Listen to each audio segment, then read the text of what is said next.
Okay, good morning. It's Saturday morning at nag-release tayo yesterday ng update news about people interested in going to the Philippines this holiday season. So, yung updates is always changing.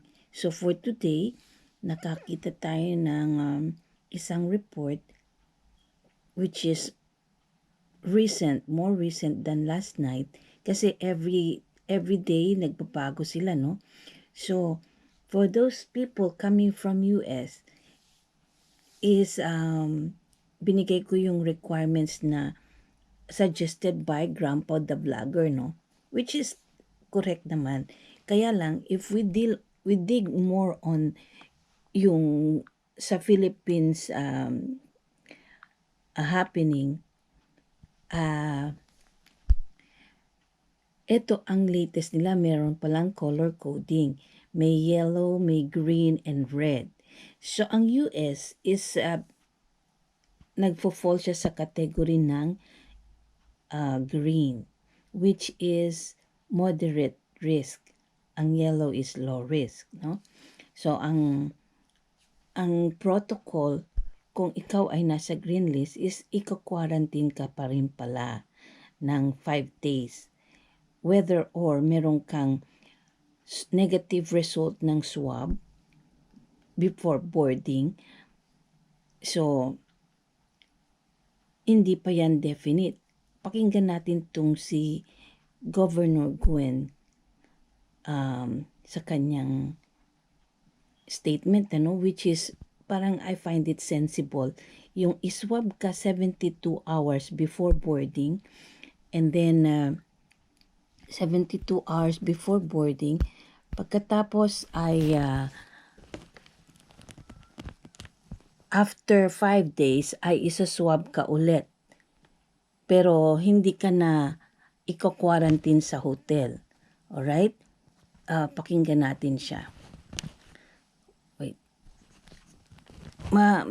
Very sensible. So yung mga gustong umuwi, parang huwag nyo munang i-hold nyo muna ang inyong desire to go home kasi medyo malabo pa yung status ng mga manggagaling ng US. Ang maluwag lang sila sa no quarantine policy ay ang mga nasa yellow countries, which is yung Taiwan at saka China under that.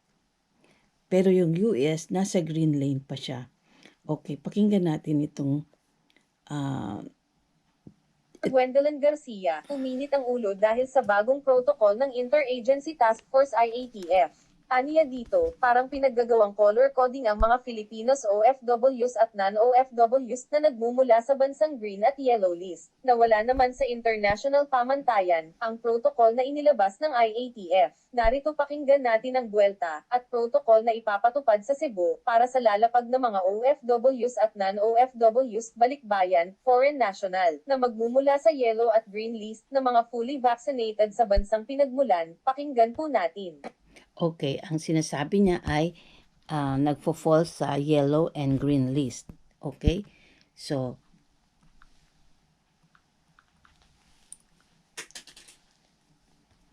if you would remember, we insisted, the Cebu Protocol insisted on a swab upon arrival.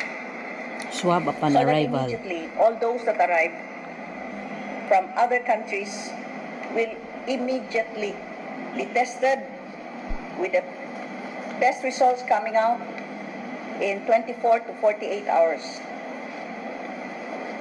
The protocol for IATF is, at the time, swabbing on the 7th day. And you saw how it was done in Manila, where arriving OFWs and ROFs were even told to first purchase in convenience stores and go around so that they could get their basic necessities. And I have stories about people arriving and just going out of the hotel or even talking with the hotel staff. They were only tested on the 7th day. Small wonder then that the Delta variant Okay, ang sinasabi niya rito yung started with community transmission in Manila. You ask. Okay, ang sinasabi niya rito guys ay ang pag-spread ng Delta virus, no, nung nagpatupad sila ng policy na ika-quarantine ng pasyente sa hotel after 7 days pa. So, since kailangan ng mga balikbayan ng kanilang basic necessity, they have to go out of the hotel to find their basic needs somewhere nearby. So, dun daw nag-spread. So, parang pinopropose niya rito is like yung ginawa niya sa place niya, swabbing upon arrival or 72 hours upon boarding, kailangan may result, and then after the third day, isa-swab ulit. In that way, pagdating mo pa lang ng country, ay negative result ka na, tapos sila na magpa-follow up for another 3 days, tsaka ka isa-swab ulit. In that way, ilelesen o makakat short ang quarantine sa hotel. Pakinggan natin siya. Why? Because those that arrive, you don't know whether they're already infected or not. We're one of the few countries that does not require an RT-PCR upon boarding from the country of departure. And so there was community transmission. Ironically enough, one of these technical advisors, Dr. Salvania, was blaming Cebu, when in fact, history would have shown that community transmission started in Luzon, in Manila. Why? Because these potentially infected arriving OFWs or ROFs interacting with the staff, infecting the staff, and the staff, the hotel staff or security guards go home to their families. That's how community transmission started. But of course, Dr. Salvania had to look for a scapegoat. Their swabbing on the 7th day was very risky, dangerous, and that was the effect. Well, we have continued with the swab upon arrival. By the way, isn't it strange? Over here in Cebu, the RT-PCR for all ROFs and OFWs is free. You're not charged a single centavo for it. But in Manila, I hear it costs you 2,200 or 2,600. If the DOH could do it here for free, why can't the DOH do the same for the ROFs and OFWs that would arrive in Manila? Our protocol would have been, after 3 days, they may go home and continue their home quarantine, and we would swab again on the 7th day. Double swabbing. A few weeks ago, as an incentive to vaccinated individuals, I issued a memorandum that vaccinated arriving ROFs and OFWs would be swabbed on the first day, swabbed on the 5th day, and since we are very efficient here, the molecular lab can immediately come up with the result. The results can come out on the same day so that they may go home. That was agreed on. But then the IATF again started with this very bright technical advisors, came up with the color coding. Okay, so may color coding na agad ulit na sinusunod tayo doon sa Pilipinas. The green, yellow, and red. So, ang US at saka Canada, nagpo-fall pa yan sa green. And they would only allow that for green countries. How they arrived at coloring these countries green escapes my sense of logic. And strangely enough, the US, which has the most number of vaccinated individuals, were, because of the drive to produce vaccines, you have the most number of vaccines being produced in the US. They did not list the US under the green country category. And they have other colors, like, what are the other colors? There's yellow, there's orange, there's lavender. Recently, the president came up with a statement, shorten the quarantine period. And, well, the IATF has said that they are studying it for the sake of humanity. Please find your humanity somewhere in there. Beyond the power tripping, remember that our ROFs and OFWs are Filipinos too. They have families too. And many of them are not coming home for a grand vacation. They're coming home for urgent reasons, for emergency purposes. Someone may be very sick, someone may have died, and they're just trying to catch up with the wake, or somebody met an accident, or there's a huge family problem, and yet you confine.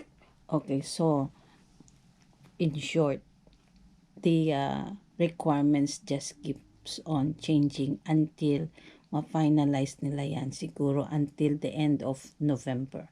But for now, yung ating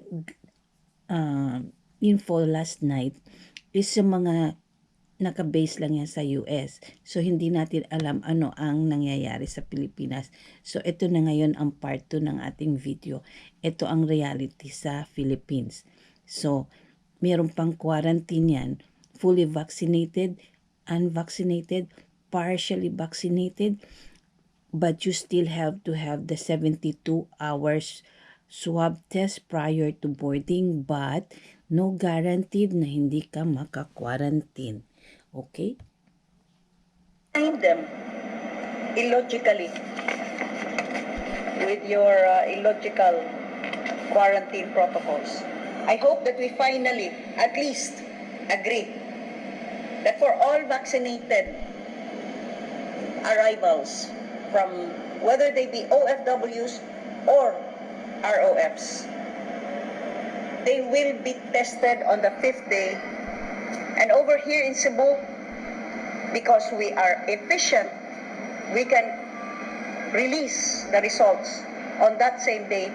They may go home regardless of what color the country they come from, because after all, this coloring or color coding is your creation. There is no international standard. I have been trying to look at some kind of international standard that would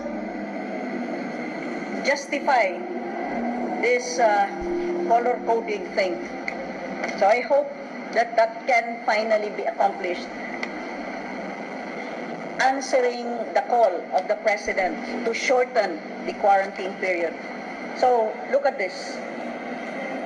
I had already previously presented how we had insisted with my EOs the swabbing upon arrival, because the IATF had changed it at a certain point, and that's when we saw an increase in our number of cases. But let us go now. Remember, when we were being blamed that the Delta variant in Mindanao came from Cebu, that was exactly the time, or a few days, weeks later, this Dr. Salbañas conveniently forgot that the flights were diverted to Manila. We had no arrivals because the flights were diverted for about 2 weeks to Manila, which of course did not have the swab upon arrival policy. Hanggang dito na lamang po mga kabayan, sana ay nakatulong sa inyo ang impormasyon. Okay. So, summarizing our report for today is, ang kanilang requirements would be changing every now and then kasi niriripaso nila yung mga datas na pumapasok sa kanila depending on the number of cases ng COVID every day na pumapasok sa kanilang database. So then, yung mga, I'm only talking about yung mga US-based kasi yun lang ang ating scope kay Grandpa Vlogger information. Ngayon, i-relate natin yan sa Philippine scenario recently. So, meron pang color coding ng countries. US is under green, which falls under may mga quarantine pa sila sa hotel. So, merong mga na-interview na they would like to defer their flights going to the Philippines kung may quarantine pa sa hotel. Ang maluwag lang ay ang yellow colors na country, which is China and Taiwan. Pasok sila sa low risk. So, they don't have to have the facility quarantine. Pero ang US is under green. Europe is under green.